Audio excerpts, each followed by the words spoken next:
நாட்டில் நல்லவங்க ஒருத்தர் 2 பேர் இருக்கிறதுனால தாங்க மழையே பெய்யுது அப்படின்னு சொல்கிறது உண்டு.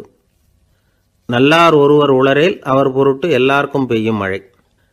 சில சமயம் ரொம்ப பேர் திடீர்னு நல்லவங்களாகிடுவாங்க போல இருக்குது. அதனால தான் விடாமல் பேய் மழையாக கொட்டி தீர்த்துடுது. எல்லாரும் நல்லவங்களாகிட்டா உலகமே தாங்காது போல இருக்கே. அப்பப்போ ஒருத்தர் 2 பேர் நல்லவங்களாகணும். அப்போ தான் சீராக மழை பெய்யும். மாதத்துக்கு 3 பேர் நல்லவங்களானா மாதம் மும்மாரி பொழியும். இதெல்லாம் வேடிக்கை பேச்சு. இப்போ இதெல்லாம் ஒரு பக்கம் இருக்கட்டும். இப்போ விஷயத்துக்கு வருவோம். ஒரு கும்பலில் நல்லவன் யார் அப்படிங்கிறத எப்படி கண்டுபிடிக்கிறது? இதுக்கு ஒரு வேடிக்கை கதை உண்டு. என்னுடைய நண்பர் ஒருத்தருக்கு அவங்க பாட்டியம்மா சொன்ன கதையாக அது. அது என்ன கதைன்னா, ஒரு ஊரில் ஒரு சமயம் பலமான மழை பெய்ய ஆரம்பிச்சுட்டு தான். இடி மின்னல் ரொம்ப கடுமையாக இருந்திருக்குது. ஆரம்பித்த மழை வர வர கடுமையாக ஆகிட்டு இருக்குதே தவிர நிற்கிற பாடாக தெரியல. ஊர் ஜனங்கள்லாம் பார்த்தாங்க. இதுக்கு மேலேயும் வீட்டு உள்ள இருந்தால் ஆபத்துங்கிறத புரிஞ்சுக்கிட்டாங்க. ஏன்னா வீடெல்லாம் இடிஞ்சி விழுந்துருமோங்கிற பயம். உடனே எல்லாரும் புறப்பட்டு ஊருக்கு பொதுவாக இருந்த ஒரு மண்டபத்தில் போய் தங்கிக்கிட்டாங்க. மின்னல் கடுமையாக இருந்தது. இடி எந்த நேரத்துலையும் விழலாம்ங்கிற நிலைமை. எப்போ விழலாம்னு பார்த்துக்கிட்டு இருக்குது.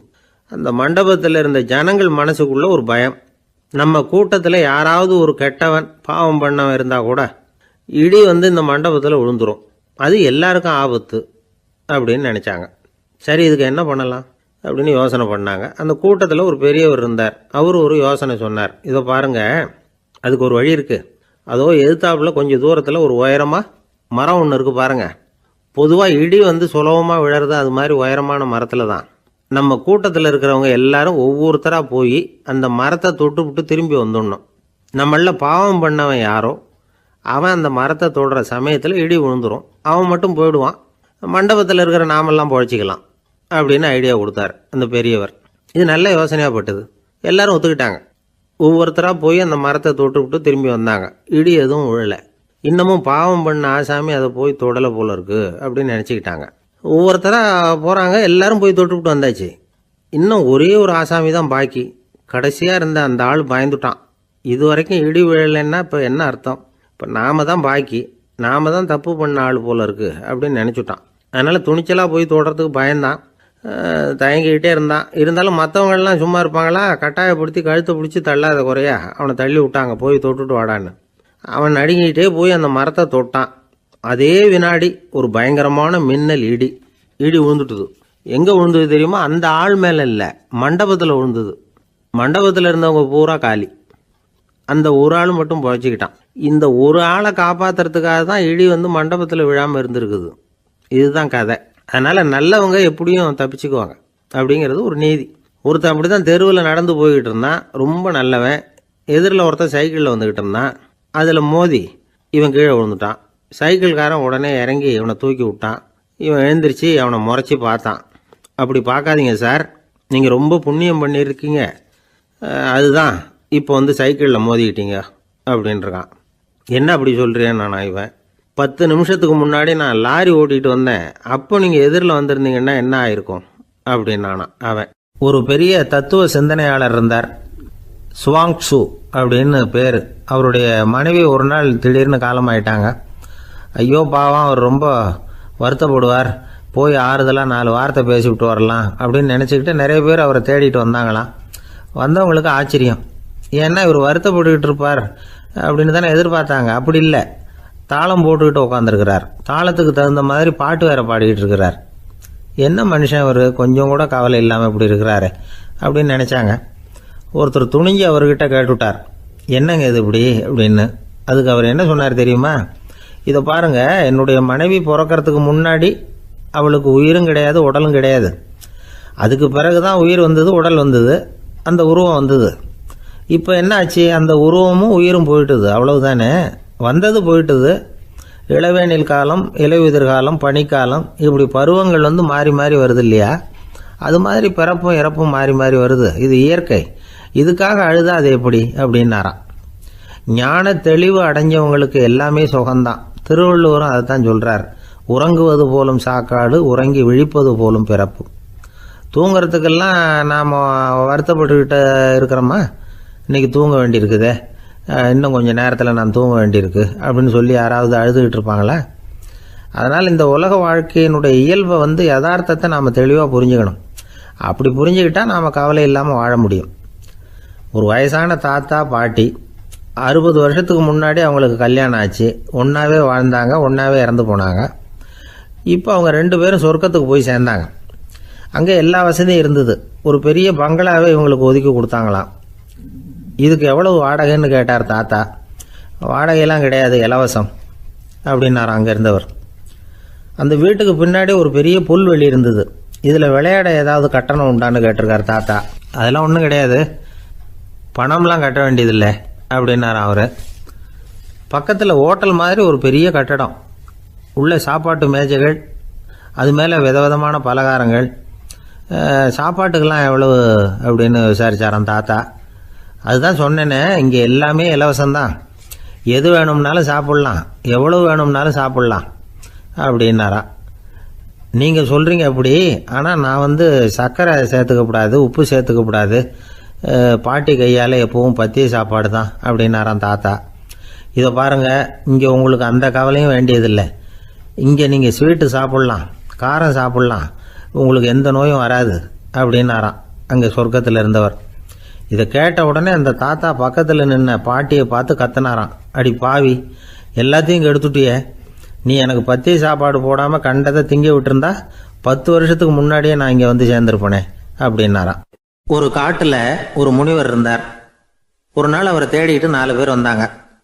சுவாமி, எங்களுக்கு ரொம்ப நாளாக ஒரு சந்தேகம்னாங்க. என்னன்னு கேட்டார். இந்த உலகத்தில் எவ்வளவோ காரியங்கள் நடக்குது, எது நியாயம் எது அநியாயம் அப்படின்னு புரிஞ்சிக்க முடியலன்னாங்க. அது யாராலையும் புரிஞ்சிக்க முடியாதுன்னார் முனிவர். வந்தவங்களுக்கு ஆச்சரியமாக போச்சு, ஒரு மாதிரியாக பார்த்தாங்க. இதை முனிவர் கவனிச்சார். சரி புறப்படுங்க என்னோடன்னார். எங்கன்னு கேட்டாங்க. இப்போ உங்கள் 4 பேரையும் ஒரு புஷ்பக விமானத்தில் அழைச்சிட்டு போகிறேன். இந்த உலகத்தில் சர்வசாதாரணமாக நடக்கக்கூடிய ஒரு காட்சியை உங்களுக்கு காட்ட போகிறேன். நீங்கள் பார்க்க போகிற அந்த காட்சி நியாயமா அநியாயமா அப்படிங்கிறத என்கிட்ட சொல்லணும். நீங்கள் சரியான பதில் சொன்னால் புஷ்பக விமானத்தில் தொடர்ந்து பிரயாணம் பண்ணலாம். தவறான பதில் சொன்னால் இந்த புஷ்பக விமானம் உங்களை கீழே தள்ளி விட்டுரும் அப்படின்னார். 4 பேருக்கும் பயந்தான். இருந்தாலும் முனிவர் கூப்பிடுறாரே அப்படின்னு சொல்லி புறப்பட்டாங்க. அவங்க எல்லாரும் புறப்பட்டு ஒரு காட்டு வழியாக போய்கிட்டு இருக்கிறாங்க புஷ்பக விமானத்தில். அங்கே நடக்கிற ஒரு காட்சியை காட்டுறார் முனிவர். அதோ அங்கே பாருங்கன்னார். அந்த விமானத்தில் இருந்தபடியே எல்லாரும் கீழே குனிஞ்சு பார்க்குறாங்க. அங்கே ஒரு தாய் புலி அப்போ தான் குட்டி போட்டிருக்கு. குட்டிகளை ஈன்ற உடனே பசிக்கு இறை தேடி அந்த பக்கமாக வருது. அதே நேரம் ஒரு தாய் மான், அதுவும் அப்போ தான் குட்டி போட்டிருக்கு. அதுவும் இதே மாதிரி குட்டிகளை ஈன்ற உடனே பசிக்கு இறை தேடி அந்த பக்கமாக வருது. இப்போ அந்த புலி அந்த மானை அடித்து போட்டுடுது. அதுவும் சாப்பிடுது, குட்டிகளுக்கும் கொடுக்குது.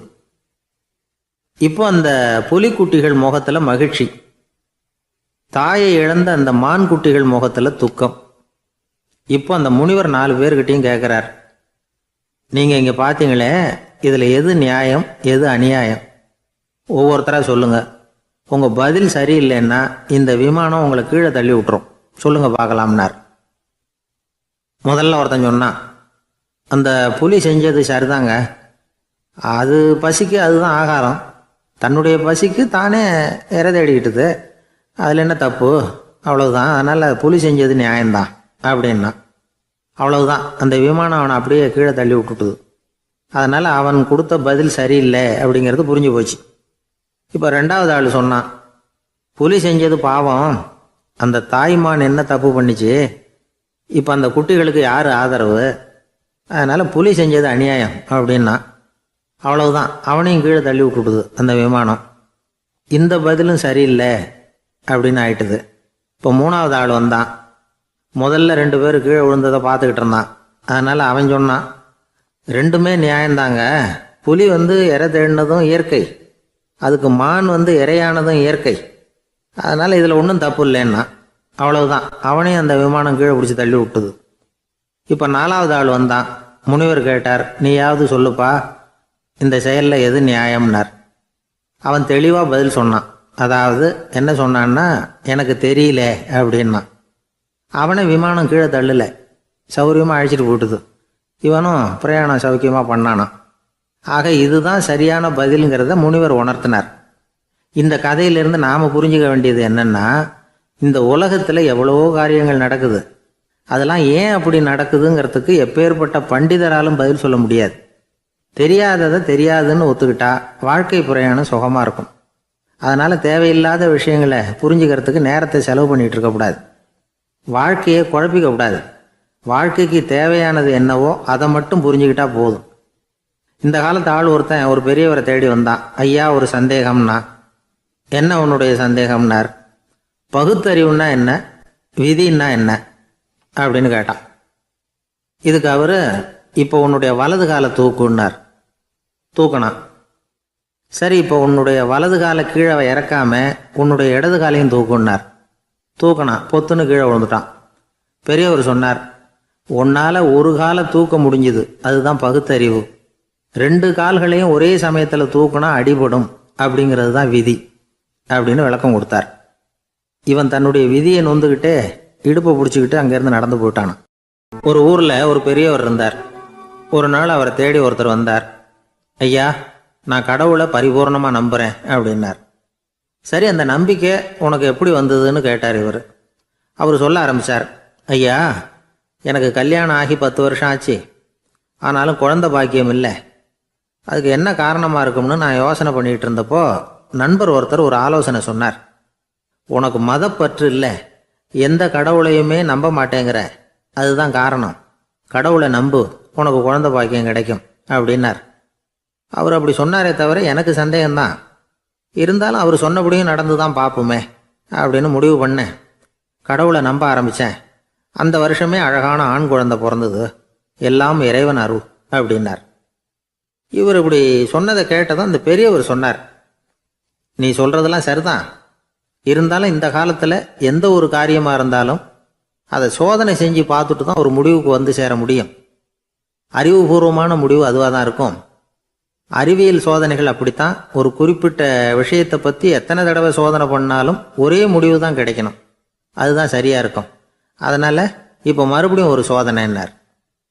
என்ன செய்யணும் அப்படின்னு கேட்டார் இவர். கடவுள்கிட்ட ஒரு பெண் குழந்தை வேணும்னு கேளு. முதல்ல ஆண் குழந்தையை கொடுத்தது மாதிரியே இப்போ ஒரு பெண் குழந்தையையும் கொடுக்குறாரா பார்க்கலாம் அப்படின்னார். சரின்னு சொல்லி இவர் அதே மாதிரி முயற்சி பண்ணினார். அதுக்கப்புறம் அவர் இந்த பெரியவர்கிட்ட வரவே இல்லை. கொஞ்ச காலம் கழித்து இவரே அவரை தேடிக்கிட்டு போய் கதவை தட்டினார். அவர் கதவை திறந்தார். என்ன ஆச்சு, கடவுள் கண் திறந்தாரா அப்படின்னு கேட்டார். அவர், அந்த சமாச்சாரம்லாம் நமக்கு வேணாம் சார். முதல் தடவை அது ஏதோ தற்செயலாக ஏற்பட்ட ஒரு சாதகம். இப்போ நீங்கள் 2வது தடவை சொன்ன பிறகு தினமும் கடவுளை வேண்டிக்கிட்டு தான் இருக்கிறேன், ஒன்றும் நடக்கலை அப்படின்னார் ரொம்ப விரக்தியாக. ஒரே ஒரு தோல்வியில் உங்கள் நம்பிக்கையெல்லாம் பறந்து போயிடுது பார்த்தீங்களா அப்படின்னார் அந்த பெரியவர். எல்லாம் நல்ல விதமாக நடக்கிற வரைக்கும் நம்பிக்கை, எதிர்பார்த்தது தோல்வியில் முடிஞ்சுட்டுதுன்னா அவநம்பிக்கை. மற்றவர்கள் பேரில் வைக்கிற நம்பிக்கை எந்த நேரத்திலையும் விவகாரமாகி விடக்கூடிய சாத்தியம் உண்டு. நாம் நம்பிக்கை வைக்க வேண்டியது நம்மகிட்ட தான். நமக்குள்ளே இருக்கிறார் கடவுள். எனவே நம்ம பேரில் நாம் வைக்கிற நம்பிக்கை தான் உண்மையான கடவுள் பக்தி. நிபந்தனையற்ற நம்பிக்கையாக அது இருக்கணும். எல்லாம் நல்லபடியாக நடந்துக்கிட்டு இருந்தால் எந்த முட்டாளுக்கும் நம்பிக்கை வரத்தான் செய்யும் அப்படிங்கிறது ஒரு பெரியவர் கருத்து.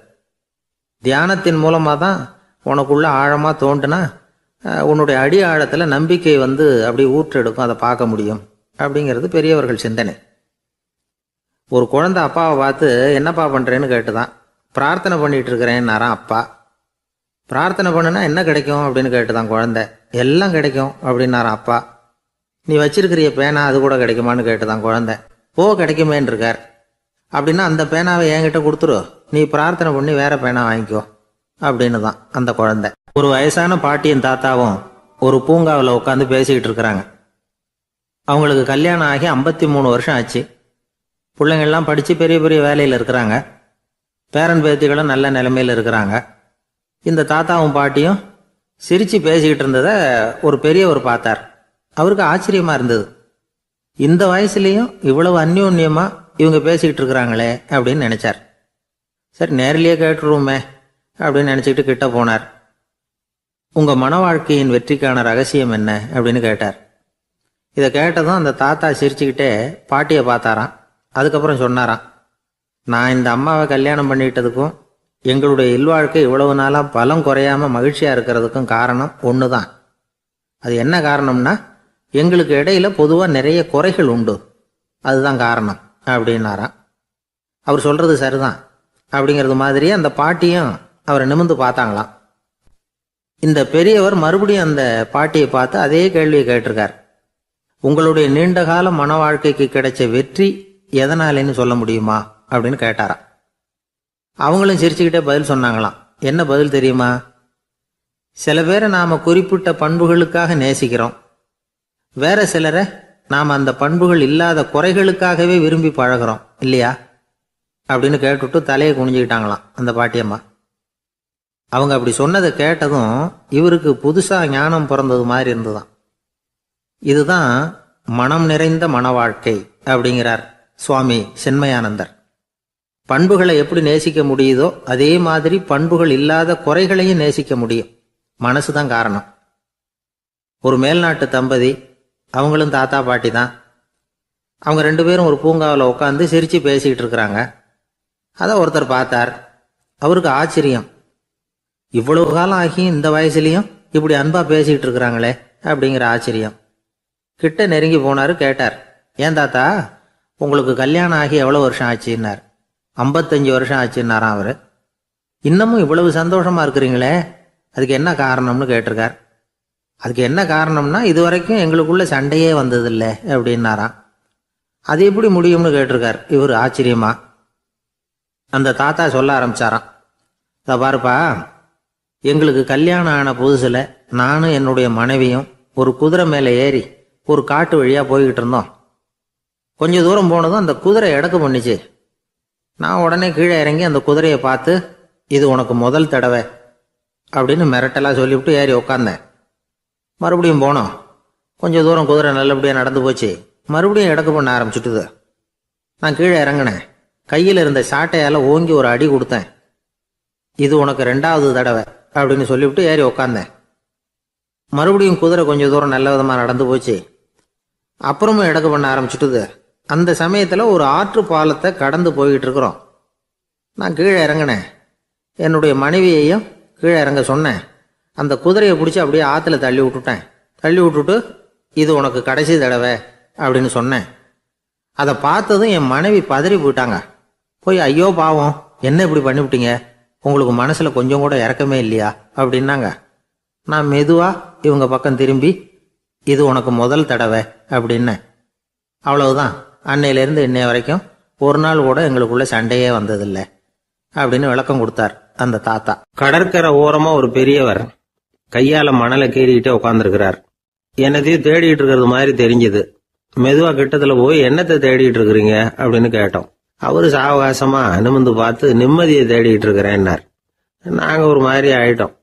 இருந்தாலும் சமாளிச்சுக்கிட்டு, சார் மணல்ல கிழிஞ்சல் தான் கிடைக்கும், நிம்மதி கிடைக்காது அப்படின்னோம்.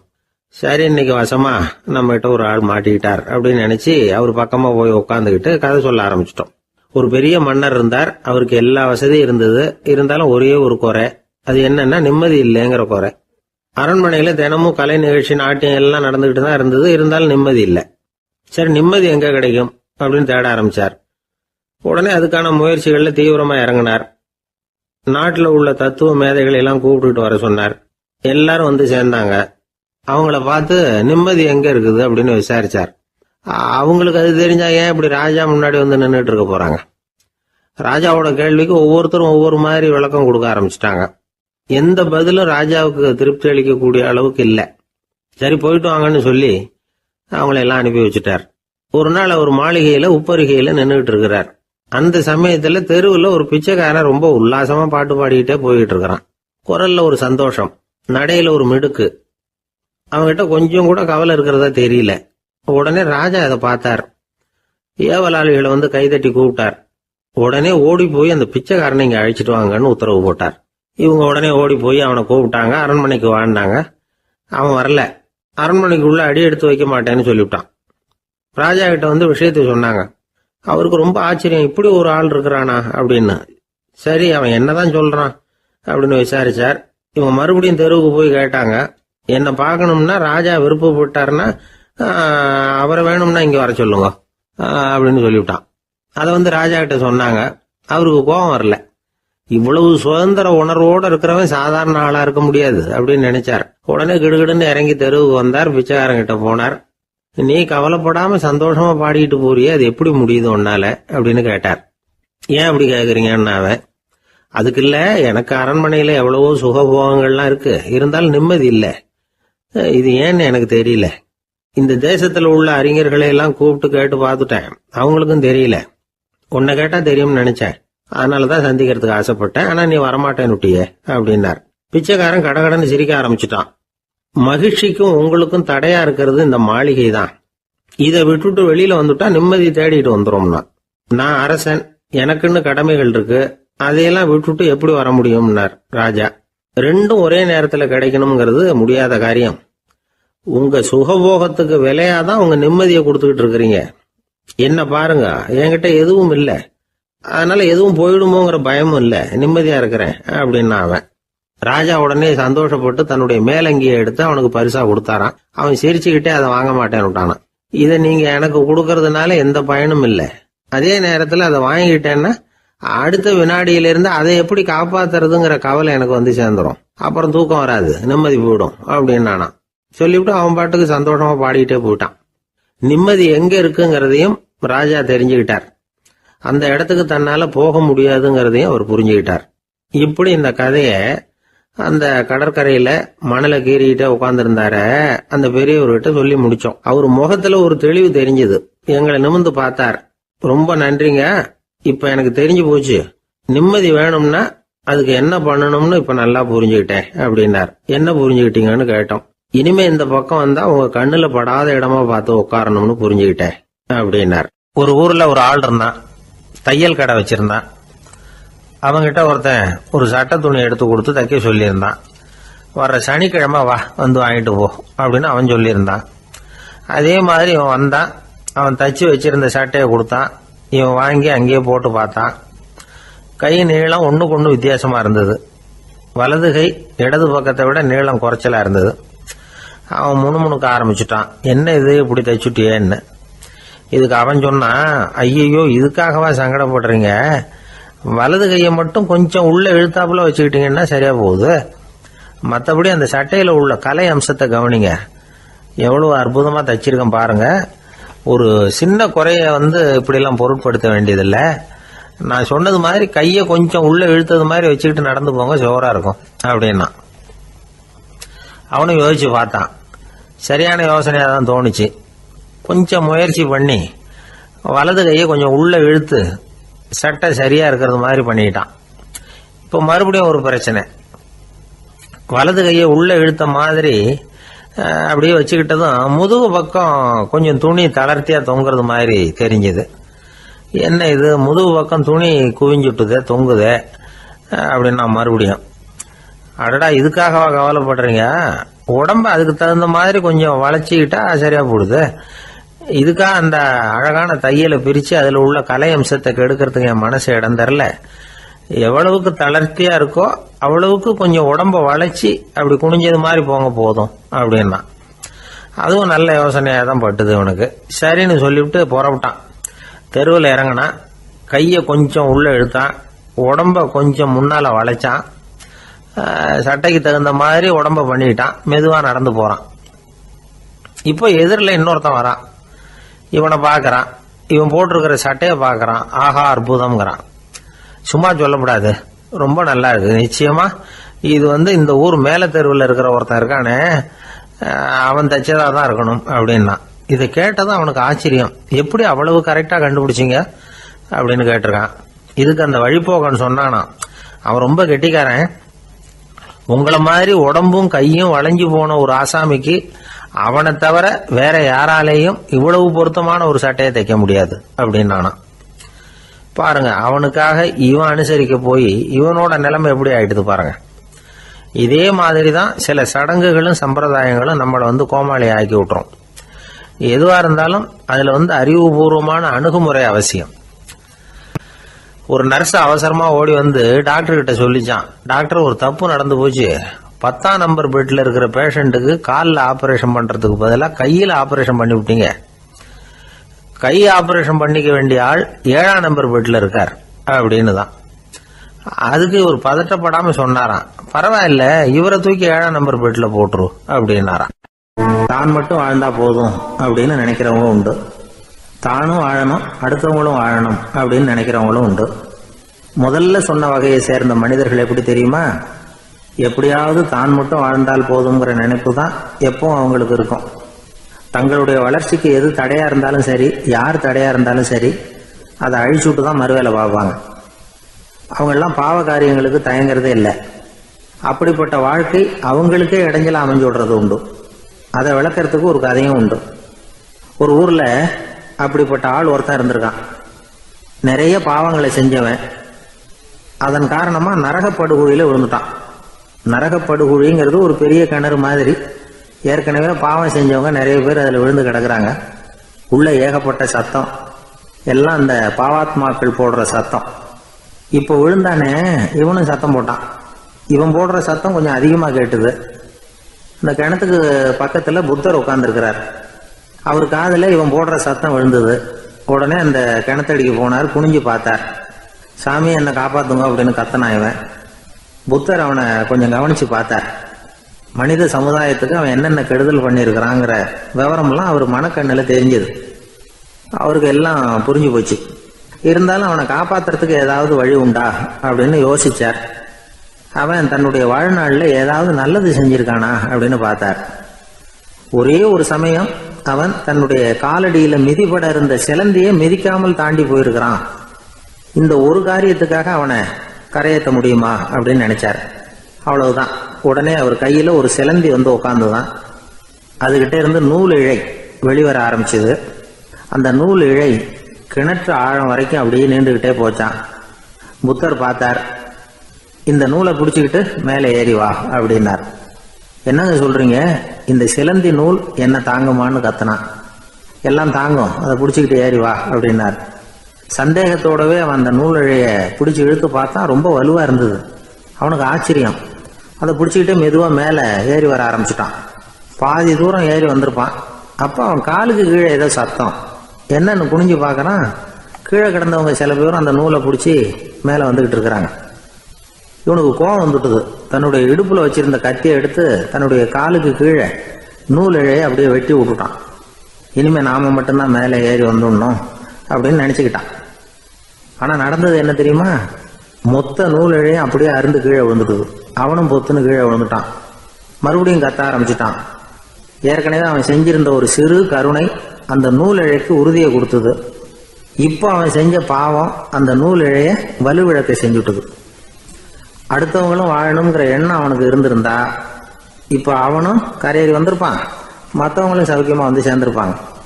அதனால நாமும் வாழணும், அடுத்தவங்களும் வாழணும் அப்படின்னு நினைக்கிறவன் வாழ்க்கையில சீக்கிரம் முன்னுக்கு வந்துடுவான். ஒருத்தன் ஒரு டாக்டர் கிட்ட போனான். மருந்து வாங்கினான். வாங்கி கொண்டாந்து பேசாம வச்சுட்டான், சாப்பிடல. அப்புறம் எதுக்காகப்பா போய் அவர்கிட்ட மருந்து வாங்கினேன் அப்படின்னு கேட்டாங்க. டாக்டர் வாழணும் இல்லையா, அதனாலதான் அப்படின்னா. அவர் கொடுத்த மருந்தை நீ ஏன் சாப்பிடல அப்புறம் அப்படின்னு கேட்டாங்க. நான் வாழணும் இல்லையா, அதுக்காக தான் அப்படின்னா. ஒரு ஊர்ல ஒரு ஆள் இருந்தான். அவன் ஒரு நாள் கோயிலுக்கு போனான். கடவுள்கிட்ட வேண்டிக்கிட்டான், எனக்கு ஒரு 1,00,000 ரூபா நீ கொடுத்தா நான் உன் சன்னதியில் ஒரு தேங்காய் உடைக்கிறேன் அப்படின்னு வேண்டிக்கிட்டான். கடவுள் பார்த்தார். உடனே அவன் கண் முன்னாடி தோன்றினார். இந்தா நீ கேட்ட 1,00,000 ரூபாய் அப்படின்னு சொல்லி அவன் கையில் பணத்தை கொடுத்துட்டு மறைஞ்சிட்டார். இவனால் நம்பவே முடியல. இவ்வளவு சுலபமாக கிடைக்கும்னு தெரிஞ்சிருந்தா அனாவசியமாக ஒரு தேங்காய் உடைக்கிறேன்னு வேண்டியிருக்க வேண்டியது இல்லையே அப்படின்னு நினச்சான். இருந்தாலும் வேண்டுதலை நிறைவேற்ற வேண்டியது கடமை. அதுக்காக என்ன பண்ணான், பக்கத்தில் ஒரு கடைக்கு போனான். ஒரு தேங்காயை கையில் எடுத்தான். இது என்ன விலைன்னு கேட்டான். 5 ரூபான்னார் கடையில் இருந்தவர். அதிகமாக இருக்குதே விலைன்னா. அப்படின்னா ஒன்று செய்யுங்க, அடுத்த ஊருக்கு போங்க, அங்கே தென்னந்தோப்பு அதிகம், அதனால் அங்கே இதை விட குறைஞ்ச விலைக்கு கிடைக்கும் அப்படின்னார். சரின்னு அடுத்த ஊருக்கு கிளம்புனான். அங்கே போய் விசாரித்தான். ஒரு தேங்காய் 3 ரூபாய் விலைன்னாங்க. இதுவும் அதிகமாக தெரியுதேன்னா. அப்படின்னா ஒன்று செய்ய, அதோ அந்த ஆற்று ஓரமாக ஒரு தென்னை மரம் இருக்கு பார், அதில் நீயே ஏறி பறிச்சுக்கோ, ஒரு தேங்காய்க்கு 1 ரூபா கொடுத்தா போதும் அப்படின்னார் அந்த தோப்புக்கு சொந்தக்காரரு. இவனுக்கு மரம் ஏற தெரியாது. இருந்தாலும் ஆசை யாரை விட்டுது, விலை சல்லிசாக இருக்குதே. ஆற்று ஓரம் போனால் தட்டு தடுமாறி அந்த மரத்தில் ஏறினா அந்த தென்னை மரம் வளைஞ்சி ஆற்று பக்கம் போய் அப்புறம் நிமிர்ந்து இருந்தது. அதாவது மரத்தின் உச்சி சரியாக ஆற்றுக்கு நடுவில் இருந்தது. ஆற்றுல வெள்ளம் கரைபுரண்டு ஓடிக்கிட்டு இருக்கு. இவன் கடவுள் கொடுத்த 1,00,000 ரூபாயை மடியில் வச்சு இறுக்கி கட்டிக்கிட்டான். உச்சிக்கு போய் காய் பறிக்கிற சமயத்தில் காற்று மழையும் பலமாக கலந்து அடிக்க ஆரம்பிச்சுட்டுது. கால் வழுக்கி விட்டுட்டுது. இவன் சடார்னு ஒரு தென்னை மட்டையை பிடிச்சிக்கிட்டு தொங்க ஆரம்பிச்சிட்டான். கீழே பயங்கரமான வெள்ளம். மடியில் 1,00,000 ரூபா பணம். என்ன செய்யறதுன்னு தவிக்கிறான். இந்த சமயம் கரையில் ஒரு யானை பாகன் யானையை குளிப்பாட்டிக்கிட்டு இருக்கிறான். அது அவன் கண்ணில் பட்டுது. ஐயா ஒரு உதவின்னு கத்துனான். அவன் என்ன செய்யணும்னு கேட்டான். உன் யானையை மெதுவாக இங்கே அழைச்சிட்டு வா, எனக்கு நேராக கீழே நிறுத்து, என் காலை பிடிச்சி மெதுவாக கீழே இறக்கி விட்டுரு, என் மடியில் இருக்கிற பணத்தில் உனக்கு 10,000 ரூபா தரேன் அப்படின்னா. அவன் பார்த்தான். காலை கையை பிடிச்சா கூட எவனும் இந்த காலத்தில் 10 ரூபாய்க்கு மேலே தரமாட்டேங்கிறான். இவன் காலை பிடிச்சா 10,000 தர்றேங்கிறான் அப்படின்னு யோசனை பண்ணான். உடனே யானையை கொண்டுட்டு போனான். அவனுக்கு நேராக கீழே நிறுத்தினான். அவன் காலை பிடிச்சான். அவ்வளவுதான். அந்த நேரம் பார்த்து யானை மெதுவாக நடந்து அப்பால் போட்டுது. இப்போ யானை பாகன் அவன் காலை கெட்டியாக பிடிச்சிக்கிட்டு தொங்குறான். பரிதாபமாக மேலே பார்க்குறான். அவன் மட்டையை பிடிச்சிக்கிட்டு தொங்குறான். இப்போ யானை பாகன் சொல்கிறான், தம்பி மட்டையை விட்டுறாத, கெட்டியாக பிடிச்சிக்கோ, நான் உனக்கு 10,000 ரூபா தரேன், இதோ மடியில் தான் வச்சுருக்கேன்னா. மேலே தொங்குறவனுக்கு இந்த நிலைமையிலேயும் ஒரு சந்தோஷம், மேற்கொண்டு ஒரு 10,000 ரூபா நமக்கு கிடைக்கும் போல இருக்கே அப்படின்னு. இந்த சமயத்தில் ஒருத்தன் ஒட்டகத்தை ஓட்டிகிட்டு வந்தான் அந்த பக்கமாக குளிப்பாட்டுறதுக்கு. யானை பாகம் பார்த்துட்டான். ஐயா ஒட்டகக்காரரே, அதை இங்கே கொண்டுட்டு வா, எங்கள் காலை பிடிச்சி பத்திரமா இறக்கி விடு, நாங்கள் பணம் கொடுக்குறோம்னா. அவனும் பணத்துக்கு ஆசைப்பட்டு வந்தான். அவன் காலை பிடிக்கிற சமயம் ஒட்டகமும் நழுவி போட்டுது. இப்போ 3 பேருமே வரிசையாக தொங்குறாங்க. ஒட்டகக்காரன் கத்துறான், தம்பி மட்டையை விட்டுறாத, கெட்டியாக பிடிச்சிக்கோ, நான் என் மடியில் இருக்கிற 5,000 உனக்கு தந்துடுறேன்னா. மேலே தொங்குறவனுக்கு இன்னமும் சந்தோஷம், இவனும் பணம் தர்றேங்கிறான் அப்படின்னா இன்றைக்கி நமக்கு மொத்த பண வரவு எவ்வளவு அப்படின்னு ஒவ்வொன்றா கூட்டி பார்க்க ஆரம்பித்தான். மனக்கணக்கு சரியாக வரல. அதனால் அப்படியே விரலை விட்டு எண்ண ஆரம்பித்தான். அவ்வளவுதான். மட்டையை விட்டுட்டு கை நழுவி வந்துட்டுது. 3 பேரும் பொத்துன்னு ஆற்றுல விழுந்தாங்க. படாத பாடுபட்டு தட்டு தடுமாறி கரைக்கு வந்து சேர்ந்தாங்க. 3 பேர் மடியில் இருந்த பணமும் ஆற்றோட போட்டுது. பேராசை பெருநஷ்டம் அப்படின்னு ஒரு பழமொழி இருக்குல்ல, அதை விளக்கறதுக்காக சொல்லப்பட்ட கதை இது. இந்த காலத்தில் ஒருத்தர் ஒரு நீச்சல் குளத்தில் நீச்சல் அடிச்சுக்கிட்டு இருக்கிறார். காவலுக்கு இருந்தவர் அதை கவனிச்சுட்டார். கரையிலேருந்து சத்தம் போட்டாராம், இதோ பாருங்க, இங்கே ராத்திரி 8 மணிக்கு மேலே நீச்சல் அடிக்கிறது சட்டப்படி குற்றம், அதுக்கு அனுமதி கிடையாது, தெரியாதா உங்களுக்கு அப்படின்னாராம். இதுக்கு அவர், ஐயையோ நான் நீச்சல் அடிக்க வந்தவன் இல்லைங்க, சும்மா சுற்றி பார்க்க வந்தவன், தடுமாறி குளத்தில் விழுந்துட்டேன், நீச்சல் தெரியாது, அதனால் தத்தளிச்சுக்கிட்டு இருக்கிறேன் அப்படின்னு கத்துனாராம். கரையில் இருந்தவர் பார்த்தார். ஓ அப்படின்னா சரி, அதுக்கு ஒன்றும் தடை இல்லை அப்படின்னு சொல்லிவிட்டு அவர் பாட்டு நடந்து போயிட்டாராம். அசோக மன்னர் வந்துகிட்டு இருக்கார். அவருடைய ஆலோசகர்கள் எல்லாம் பக்கத்தில் வந்துகிட்டு இருக்கிறாங்க. அந்த சமயத்தில் எதிரில் ஒரு புத்த பிக்ஷு வர்றார். அசோகர் பார்க்கிறார். ஓடி போய் அவர் காலில் விழுந்து வணங்குறார். அசோக மன்னரின் தலை அந்த புத்த துறவியின் பாதத்தில் பட்டுக்கிட்டு இருக்கு. பக்கத்தில் நின்றுகிட்டு இருந்த அமைச்சருக்கு இது ரொம்ப சங்கடமா போச்சு. ரொம்ப வருத்தப்பட்டார். நம்ம அசோக சக்கரவர்த்தி எப்பேற்பட்டவர், அவரோட தலை ஒரு சன்னியாசியின் பாதத்தில் படுறதா அப்படின்னு நினைச்சு ரொம்ப கவலைப்பட்டார். அரண்மனைக்கு திரும்பினதும் அமைச்சர் மெதுவாக ஆரம்பிச்சார். அரசே, எனக்கு ரொம்ப வருத்தமா இருக்குது அப்படின்னார். எதுக்குன்னார் மன்னர். அசோக சக்கரவர்த்தியின் தலை, அதாவது அந்த சிரம் ரொம்ப மதிப்புமிக்க ஒன்று, அது ஒரு சன்னியாசியின் காலில் படலாமா அப்படின்னார். அசோகர் பதில் சொல்லல, சிரிச்சார், போயிட்டார். அதுக்கப்புறம் ஒரு சரியான சந்தர்ப்பத்துக்காக காத்துக்கிட்டு இருந்தார். ஒரு நாள் அமைச்சரை கூப்பிட்டார்.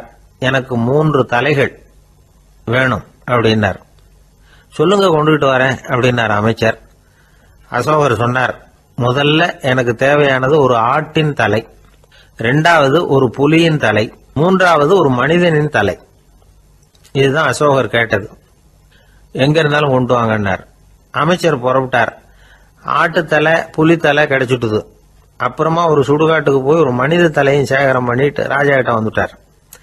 அரசே, உங்கள் ஆணைப்படி 3 தலைகளையும் கொண்டு வந்திருக்கிறேன்னார். அசோகர் பார்த்தார். ரொம்ப நல்லது, இப்ப இது 3ஐயும் எடுத்துக்கிட்டு போய் சந்தையில வித்துட்டு வாங்க அப்படின்னார்.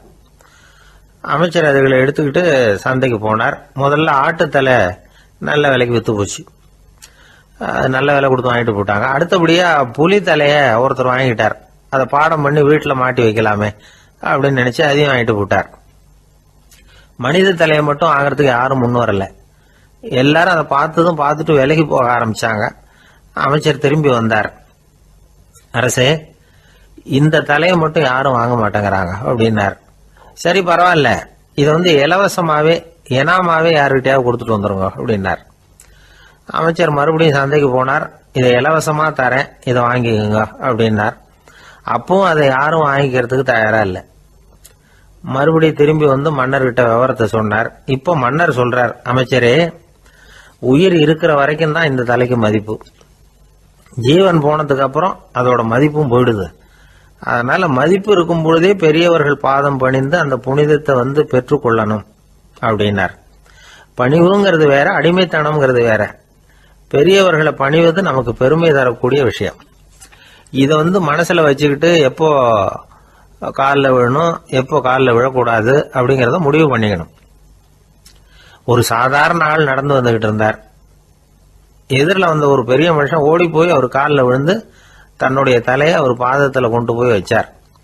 கொஞ்ச நேரம் கழிச்சு எழுந்திரிச்சு வந்துட்டார்.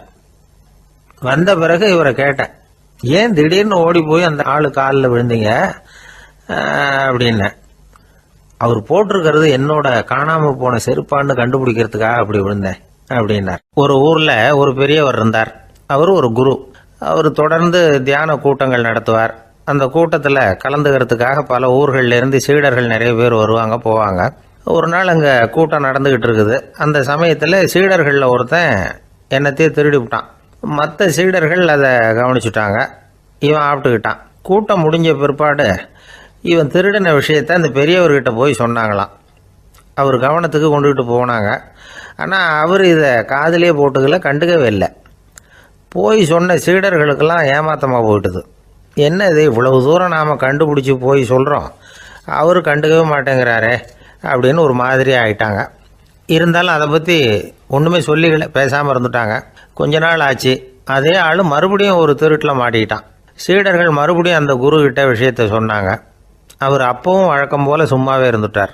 இவர் இப்படி இருக்கிறத பார்த்ததும் அந்த சீடர்களுக்கு கோபம் வந்துட்டுது.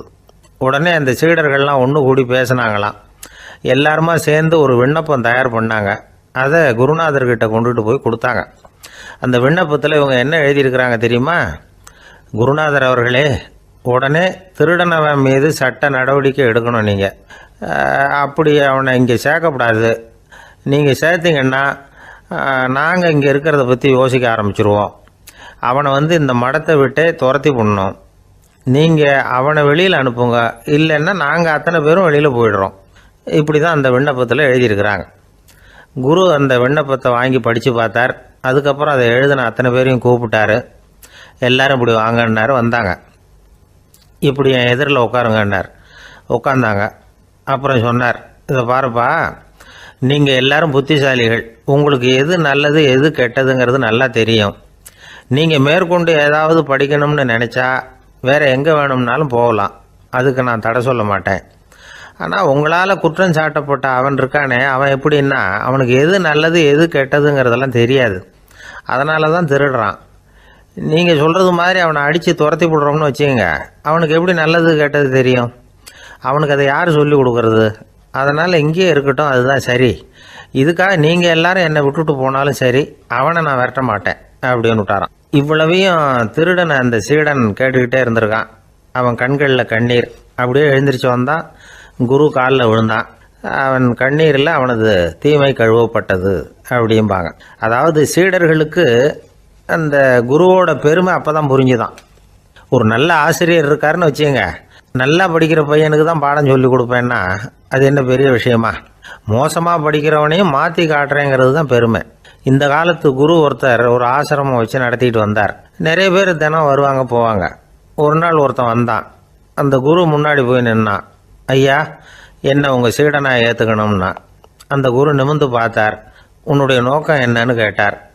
ஐயா, உங்ககிட்ட கொஞ்ச நாள் இருந்தேன்னா நல்ல பழக்க வழக்கங்களை கற்றுக்கலாம்.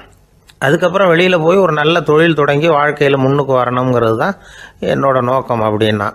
நீ சொல்கிறது சரி, ஆனால் உன்னால் இங்கே நல்ல பழக்க வழக்கங்களை கற்றுக்க முடியலேன்னு வச்சுக்கோ, அப்போ என்ன பண்ணுவேன் அப்படின்னு கேட்டார் அவர். அப்படி ஆச்சுன்னா என்ன, உங்களை மாதிரியே ஒரு ஆசிரமம் ஆரம்பித்து அதுக்கு குருவாக இருந்துட்டு போகிறேன் அப்படின்னு நானும். ஒருத்தன் வேகமாக ஓடி வந்தான். ஏப்பா அப்படி தலை தெறிக்க ஓடி வர்றேன்னு கேட்டேன். பின்னாடி துரத்திக்கிட்டு வருது சார் அப்படின்னா. ஏதாவது நாய் துரத்திக்கிட்டு வருது போல இருக்கு அப்படின்னு நினச்சி அவனுக்கு பின்னாடி பார்க்குறேன். கண்ணுக்கு எட்டின தூரம் வரைக்கும் எதுவுமே தெரியல. ஏன்பா எதுவும் ஒன்றை துரத்துறது மாதிரி தெரியலையேன்னு. நல்லா பாருங்கள் சார் அப்படின்னா. பார்த்துட்டு தான் சொல்கிறேன் என்ன. இதோ பாருங்கள் சார், இதுதான் என்னை துரத்துது அப்படின்னு அவன் காட்டுறான். அவன் சுட்டி காட்டின இடத்துல பார்த்தா அங்கே அவனுடைய நிழல் தான் தெரியுது. என்னப்பா சொல்கிற அப்படின்னு சொல்லி அவனை சந்தேகமாக பார்த்தேன். அதுக்கப்புறம் தான் அவன் விவரமாக பேசினான். சார், எனக்கு என் நிழலை கண்டா பிடிக்கிறதில்ல. எப்போ பார்த்தாலும் இது என்னையே பின்தொடர்ந்து வந்துக்கிட்டு இருக்குது. இதை என்னால் சகிக்கவே முடியல. இதை என்கிட்டேருந்து பிரிக்கிறதுக்கு எவ்வளவோ முயற்சிகள்லாம் பண்ணி பார்த்துட்டேன், முடியலன்னா. அப்படி என்னென்ன முயற்சிகள் பண்ணினேன் அப்படின்னு கேட்டேன். அவன் என்னென்ன செஞ்சாங்கிறத விவரமாக சொன்னான். அவன் என்ன பண்ணியிருக்கிறான், ஒரு பெரிய குழியை தோண்டி அதில் தன்னுடைய நிழலை புதைச்சிருவோம் அப்படின்னு முடிவு பண்ணிட்டு மண்வெட்டி எடுத்துக்கிட்டு தோட்டத்து பக்கம் போயிருக்கான். ஆழமாக ஒரு குழியை தோண்டியிருக்கான். குனிஞ்சு பார்க்குறான். அந்த குழிக்குள்ளே தன்னுடைய நிழல் தெரியுது. ஆஹா, இதுதான் சமயம், நிழல் இப்போ குழிக்குள்ளே இருக்குது, மண்ணை போட்டு மூடி விடலாம் அப்படின்னு நினச்சிக்கிட்டு கொஞ்சம் மண்ணை அள்ளி போட்டான். பார்த்தா இப்போ அந்த நிழல் அந்த மண்ணுக்கு மேலே வந்து நிற்கிது. இது ஏதுடா வம்பா போச்சு அப்படின்னு அவசரமாக மண்ணை வாரி போட்டு மூடி பார்க்குறான். குழி பூராவும் மூடி விட்டு பார்க்குறான். மறுபடியும் நிழல் மேலே வந்து உட்காந்துக்கிட்டு இருக்குது. சரி, இதை குழியில் புதைக்க முடியாது அப்படின்னு முடிவு பண்ணிட்டு இதை இங்கேயே இப்படியே விட்டுட்டு ஒரே ஓட்டமாக ஓடி போடுவோம் அப்படின்னு நினச்சி எடுத்தான் ஓட்டம். அது காலை நேரம். இவன் மேற்க நோக்கி ஓடிக்கிட்டு இருக்கிறான். ஓடி ஓடி பார்க்குறான், நிழல் இவனை விட வேகமாக இவனுக்கு முன்னாடி ஓடிக்கிட்டு இருக்கு. சரி, திரும்பி ஓடி பார்ப்போம் அப்படின்னு நினச்சிக்கிட்டு அப்படியே சடார்னு திரும்பி ஓட ஆரம்பித்தான். பார்த்தான், அப்பாடா நிழலை காணலை. கொஞ்சம் தூரம் ஓடி ஒரு இடத்துல நின்று அப்படியே சாவகாசமாக திரும்பி பார்க்குறான். பின்னாடி நின்றுக்கிட்டு இருக்குது நிழல். இப்படி ஓடி வந்து தான் இங்கே நம்ம முன்னாடி நின்று தன்னுடைய அவஸ்தையை சொல்லிகிட்டு இருக்கிறான். இந்த நிழலை துரத்துறது அல்லது வெட்டி விடுறது, இதுக்கு ஏதாவது வழி இருக்கா சொல்லுங்கள் சார் அப்படிங்கிறான். நமக்கு ஒன்றும் புரியல. அந்த நேரம் பார்த்து ஒரு பெரியவர் வந்தார். அவர்கிட்ட யோசனை கேட்டோம், என்ன செய்யலாம்னு. அவர் சொன்னார், இந்த பாருப்பா, நீ அங்கேயும் எங்கேயும் ஓடாத, அப்படியே கீழே படுத்துக்கொண்டார். அது நல்ல உச்சி வேலை. அவன் அப்படியே கீழே படுத்துக்கிட்டான். இப்போ அப்படி இப்படின்னு திரும்பி பார்க்குறான், நிழலை காணலை. அவன் இப்போ தான் நிம்மதியாக இருந்தான். இப்போ அந்த பெரியவர் சொன்னார், எல்லா மனிதர்களுமே இப்படி தான் ஓடிக்கிட்டு இருக்கிறாங்க. நான் எனது அப்படிங்கிற ஆணவம் தான் அவங்கள துரத்திக்கிட்டு இருக்கு. அதை விட்டுட்டு ஓடணும்னு நினச்சாலும் அது முன்னாடி வந்து நிற்கிது. பரம்பொருளை நோக்கி ஓடுறப்போ இந்த ஆணவம் பின்னாடி வந்துவிடுது. பரிபூர்ண சரணாகதிங்கிற நிலையில் அது முழுசுமாக மறைஞ்சு விடுது. தன்னை உணர்கிற வேலை அது. அந்த நேரம் மனிதனுக்கு விடுதலை உணர்வு ஏற்படுகிற நேரம் அது. அப்படிப்பட்ட சுதந்திர மனிதர்களாக எல்லாரும் மாறி போயிட்டாங்கன்னா இந்த உலகமே இன்பமயம் அப்படின்னு ஒரு விளக்கம் கொடுத்தார் பெரியவர். நம்மால் ஒருத்தர் வேகமாக ஓடி வந்துக்கிட்டு இருந்தான். ஏன்டா அப்படி ஓடி வர்ற அப்படின்னு கேட்டார் எதிரில் வந்தவர். ஆசை துரத்துது, அதுதான் ஓடி வர்றேன்னா. உனக்கு என்ன ஆசைன்னு கேட்டார். எனக்கு ஒன்றும் ஆசை இல்லைங்க, என்னை எப்படியாவது பிடிச்சுடணும்னு போலீஸ்காரங்களுக்கு ஆசை. அந்த ஆசை இப்போ என்னை துரத்தி பின்னாடி வந்துக்கிட்டு இருக்குது. அதுதான் தப்பிச்சு வந்துக்கிட்டு இருக்கிறேன். குறுக்க நிற்காதீங்க சார், வழியை விடுங்க அப்படின்னு சொல்லிவிட்டு வேகமாக ஓடி மறைஞ்சான். ஜப்பானில் உள்ள ஒரு புத்த விகாரை. அங்கே ஒரு வயசான பௌத்த குரு தங்கியிருக்கிறார். ஒரு நாள் ராத்திரி கடுமையான குளிர். அவரால் தாங்க முடியல. பார்த்தார், மரத்தில் செஞ்ச புத்த சிற்பங்கள் அங்கே நிறைய இருந்தது. அதில் ஒன்று எடுத்து அதுக்கு தீ மூட்டி அந்த நெருப்பில் குளிர் காஞ்சிக்கிட்டு இருக்கிறார். மர சிற்பம் தீ வச்சதும் படபடன்னு வெடிக்க ஆரம்பிச்சுட்டுது. அந்த சத்தத்தை கேட்டதும் அந்த புத்த விகாரையின் குருக்கள் வெளியில் ஓடி வந்தார். இவர் ஆனந்தமாக குளிர் காஞ்சிக்கிட்டு இருக்கிறார். அவரால் பொறுத்துக்க முடியல. தெருவில் தெரிஞ்சுக்கிட்டு இருந்த அந்த பெரியவரை இங்கே தங்க அனுமதித்ததே அவர் தான். இவர் இப்படி பண்ணுறாருன்னு நினச்சிக்கிட்டே அவரை கோபமாக பார்த்தார். ஏன் இப்படி கோபமாக பார்க்குறீங்க, இப்படி வந்து உட்காருங்க அப்படிங்கிறாரு இவர். அவருக்கு இன்னமும் கோபம் வந்துட்டுது. எங்கள் கடவுளை எரிச்சுட்டீங்களே அப்படின்னு சத்தம் போட்டாராம். அப்படியா அப்படின்னு கேட்டுக்கிட்டே அந்த சாம்பலை கிளறினார் இவர். என்ன செய்கிறீங்கன்னு கேட்டிருக்காரு அவர். நான் எலும்புகளை தேடுறேன்னாராம். நீங்கள் ஒரு பைத்தியம், இது ஒரு மர சிற்பம், இதில் எலும்புகள் கிடையாது அப்படின்னாராம். அவருக்கு கோபம் வந்துட்டுது. உடனே வெளியில் போங்கன்னு கத்தியிருக்கார். வெளியில் தள்ளி கதவையும் சாத்தி விட்டாராம். மறுநாள் காலையில் கதவை திறந்து பார்த்தா அந்த வயசான பெரியவர் ஒரு மைல்கல் மேலே சில காட்டு பூக்களை வச்சு புத்தம் சரணம் கச்சாமின்னு சொல்லிக்கிட்டே இருக்கிறார். இவருக்கு சந்தேகமாக போட்டுது. கிட்ட போனார். என்ன செஞ்சுக்கிட்டு இருக்கீங்கன்னு கேட்டார். இது என்னுடைய காலை நேர பிரார்த்தனைனாராம். நிஜமாகவே நீங்கள் ஒரு பைத்தியமாக தான் இருக்கணும், ஏன்னா அது ஒரு மைல்கல் அப்படின்னாராம். இப்போ அந்த பெரியவர் சொன்னாராம், நீங்கள் ஒரு மரத்தை புத்தராக நினைக்கும் பொழுது நான் ஏன் ஒரு மைல்கல்ல புத்தராக நினைக்கக்கூடாது? நான் புத்தரை எரிக்கலாம், ஏன்னா அவரை நான் நேசிக்கிறேன். அந்த சிற்பம் மரத்தால் ஆனதுங்கிறது எனக்கு தெரியும். நான் ஒரு மைல்கல்லை தொழலாம், ஏன்னா அது எனது பூக்களை தாங்குது. நான் இந்த மைல்கல்லுக்குள்ளே மறைஞ்சிருக்கிற புத்தரை பார்க்குறேன். யாராவது ஒரு சிற்பி இதை சிலையாக்கினாதான் நீங்கள் புத்தரை பார்க்க முடியும். அன்னைக்கு ரொம்ப குளிராக இருந்தது. நான் எனக்குள்ளே இருக்கிற புத்தரையும் பாதுகாக்கணும். உள்ளே இருக்கிற புத்தரை காப்பாற்றுறதுக்காக வெளியில் உள்ள புத்தரை எரிக்கலாம், அதில் ஒன்றும் தப்பு இல்லை. அது அவருடைய போதனையிலேயே இருக்குது. உனக்குள் ஜோதியாக இரு அப்படிங்கிறது அவருடைய போதனை. என்னுடைய புத்தர் குளிரில் நடுங்கிட்டு இருந்தார். அந்த மர சிற்பங்கள் வெயில் மழையில் உணர்ச்சி இல்லாமல் இருந்தது, அதனால் அப்படி பண்ணினேன். ஆனால் நீங்கள் என்ன பண்ணீங்க? நான் ஒரு மர புத்தரை எரிச்சதுக்காக உயிருள்ள புத்தரை வெளியில் தள்ளி கதவை சாத்தினீங்க அப்படின்னாராம் அந்த பெரியவர். உண்மையான பக்திங்கிறது இதுதான். அதாவது உனக்குள் ஜோதியாக இரு அப்படின்னு புத்தர் சொன்னார் இல்லையா, அது மாதிரி தனக்குள் ஜோதியாக இருக்கிற இந்த காலத்து ஆசாமிகள் நிறைய பேர் உண்டு. எப்பவும் போதையிலேயே இருக்கிறவங்க. ஒரு நாள் நடுராத்திரி ஒரு மது கடையில் ஒரு ஆள் அங்குள்ள சிப்பந்திகள் கிட்ட கேட்டுக்கிட்டு இருக்கிறான். மறுபடியும் இந்த கடை எப்போ திறப்பாங்கன்னு கேட்டானா. நாளைக்கு காலையில் 8 மணிக்கு திறப்பாங்க அப்படின்னு நானும் அங்கே இருந்த ஆள். அவன் திருப்பி திருப்பி அதையே கேட்டுக்கிட்டு இருக்கான். இவனுக்கு பதில் சொல்லி சொல்லி அழுத்து போச்சு. அதான் சொல்கிறேன் ஐயா, நாளைக்கு காலையில் வா அப்படின்னாங்களாம். அதுக்கு இவன், நான் வர்றதுக்காக கேட்கலையா, நேத்திக்கு வந்தவன் உள்ளேயே மாட்டிக்கிட்டேன், வெளியில் போகிறதுக்காக கேட்டேன் அப்படின்னு நானும். ஒரு ஏரி ஓரமாக 2 பசங்க நடந்து போயிட்டு இருக்கிறாங்க. அதில் ஒருத்தன் பணக்கார வீட்டு பையன், இன்னொருத்தன் ஏழை. இவங்க 2 பேரும் போயிட்டு இருக்கிறாங்க. வழியில் ஒரு இடத்துல ஒரு ஜோடி செருப்பு இவங்க கண்ணில் படுது. ஒரு விவசாயி அந்த செருப்பை அங்கே விட்டுட்டு பக்கத்தில் இருந்த ஏரியில் கை காலை கழுவிட்டு இருக்கிறார். உடனே அந்த பணக்கார பையனுக்கு ஒரு ஐடியா. அவன் சொன்னானா, டேய், இப்போ ஒரு வேடிக்கை செய்யலாம். அந்த செருப்பு 2ஐயும் தூக்கி எட்டத்தில் வீசி எரிஞ்சிருவோம். அந்த ஆள் பார்த்துட்டு செருப்பை தேடி அல்லாடுவான், அங்கேயும் இங்கேயும் ஓடுவான், திருன்னு முழிப்பான். அதை பார்த்து நாம் ரசிக்கலாம், நல்ல தமாஷா இருக்கும் அப்படின்ட்டுருக்கான். இப்படி சொல்லிவிட்டு அந்த செருப்புகளை தூக்கிறதுக்கு போனானா. கொஞ்சம் பொறு அப்படின்னானா அந்த ஏழை பையன். ஏன்னு கேட்டிருக்கான் அவன். இப்போ அந்த ஏழை பையன் சொன்னானா, நீ சொல்கிறது ஒன்றும் வேடிக்கை கிடையாது. உன்னோட செருப்பு தொலைஞ்சா உன் அப்பா உடனே உனக்கு வேறு செருப்பு வாங்கி கொடுத்துருவார். ஆனால் அந்த ஆளுக்கு இந்த செருப்பு தொலைஞ்சதுன்னா வேறு புதுசாக வாங்கிறதுக்கு வாயையும் வயத்தையும் கட்டி பணத்தை சேர்க்க வேண்டியிருக்கும். அதனால் நான் ஒரு வேடிக்கை சொல்கிறேன், அது மாதிரி செய், அது இன்னமும் தமாஷா இருக்கும் அப்படின்னானா. எப்படி அது சொல்லுன்றிருக்கான் அவன். செருப்பு 2ம் அது இருக்கிற இடத்துலையே இருக்கட்டும். உன் சட்டப்பையிலிருந்து ஒரே ஒரு ரூபா நாணயத்தை எடு. அதை அந்த செருப்பு மேலே அதோட குதிகால் பகுதியில் வச்சுட்டு நாம் 2 பேரும் அந்த மரத்துக்கு பின்னாடி ஓடி போய் மறைஞ்சு நின்றுக்குவோம். அப்புறம் பாரு வேடிக்கையே அப்படின்னா. அதே மாதிரி ரூபா காசு செருப்பு மேலே வச்சுட்டு இவங்க 2 பேரும் மறைஞ்சு நின்றுக்கிட்டாங்க. கொஞ்ச நேரத்தில் அந்த விவசாயி வந்தார்.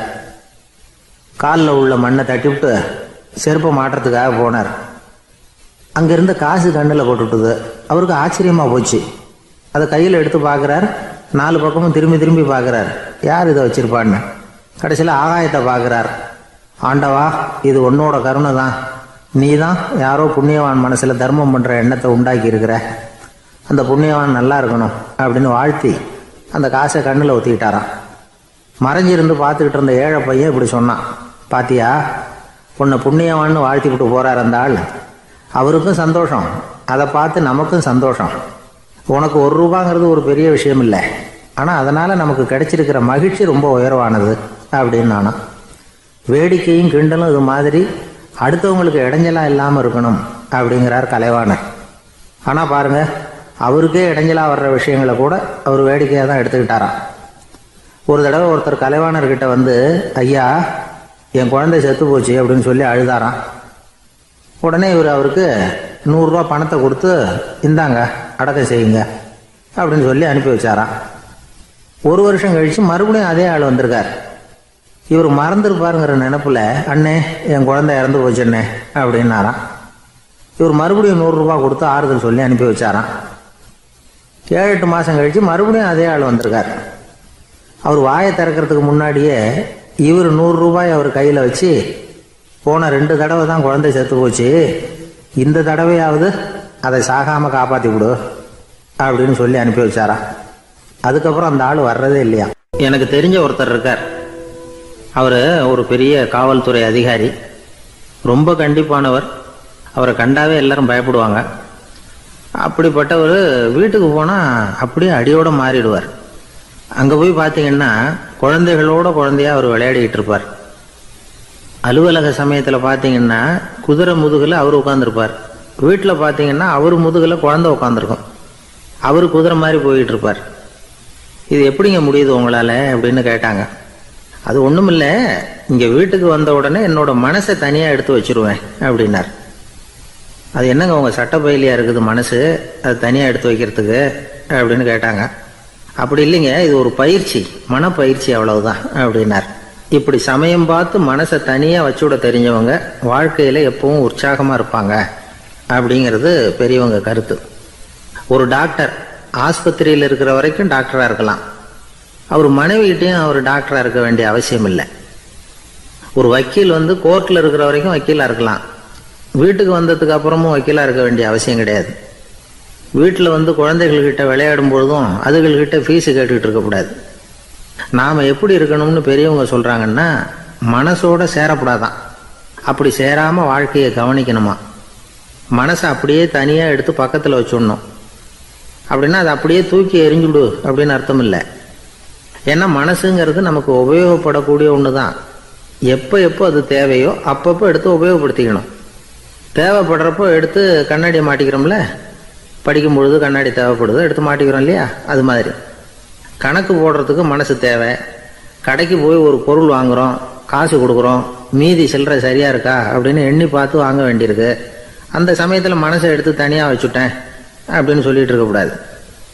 பரீட்சைக்கு படிக்க வேண்டியிருக்குது, படித்ததையெல்லாம் அப்படியே நினைவில் வச்சுக்க வேண்டியிருக்கு. அந்த சமயத்தில் மனசை தூக்கி எறிஞ்சுட்டேன் சார் அப்படின்னு சொல்லிட்டு இருக்கக்கூடாது. அப்படி சொன்னால் பரீட்சை நம்மளை தூக்கி எறிஞ்சிடும்.